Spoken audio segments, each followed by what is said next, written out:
On va donc passer au dernier chapitre, du coup, sur ces appels sortants, qui est le chapitre 5, s'organiser.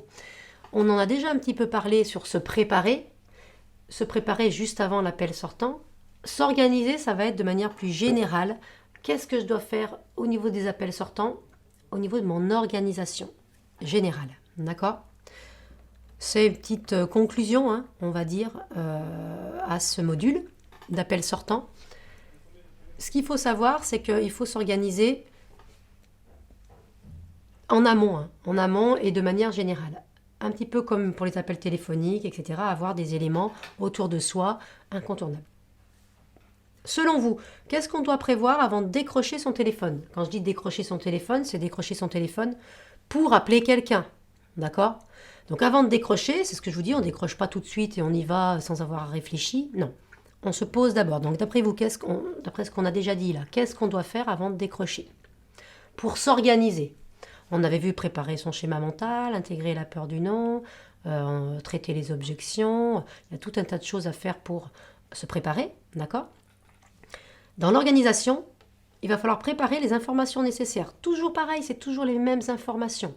Nom de la société qu'on appelle, si on ne sait pas qui on appelle ou qu'on ne sait pas quoi dire, le nom de l'interlocuteur ou du service sur lequel on va tomber. Numéro où on peut être appelé, d'accord? Tout ça, c'est les informations nécessaires à l'entreprise, à l'environnement de l'entreprise que j'appelle. Ok? Je vais préparer mes outils. Vous devez préparer vos outils. Préparer ces outils, c'est incontournable pour s'organiser. C'est un petit peu pareil que ce qu'on a dit dans les modules précédents. Agenda, tableau de suivi, scénario. Je peux écrire un scénario, un argumentaire. Je le prépare, c'est ce qu'on a vu avant. L'espace de travail. Mon espace de travail doit être calme. D'accord? Si je commence à avoir des collègues qui parlent à côté, ça ne va pas aller. D'accord? Je dois vraiment essayer d'être au calme quand j'appelle. Ça, c'est l'organisation générale.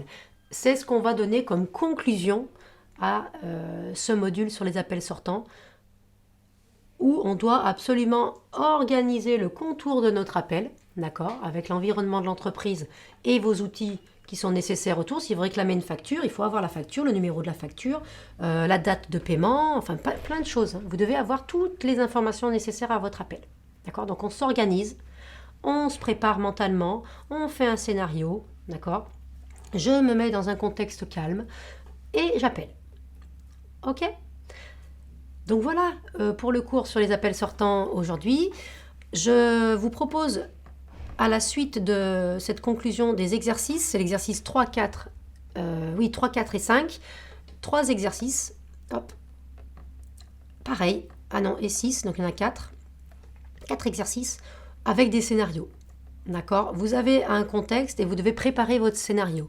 C'est très important de le faire. Essayez de faire ces exercices parce que écoutez, en écoute active comme vous êtes en train de faire, m'écouter et comprendre ce que je vous dis, je pense qu'il n'y a pas de souci. L'appliquer dans la réalité, c'est autre chose. Il n'y a que l'entraînement qui fait qu'on arrive à s'améliorer. Donc préparez vos scénarios, faites les exercices et faites-les d'abord à l'écrit peut-être. Vous vous parlez un petit peu seul et essayez d'éprouver votre scénario avec quelqu'un en face. Voilà, merci beaucoup pour ce module, les appels sortants. Je vous dis à bientôt. Au revoir.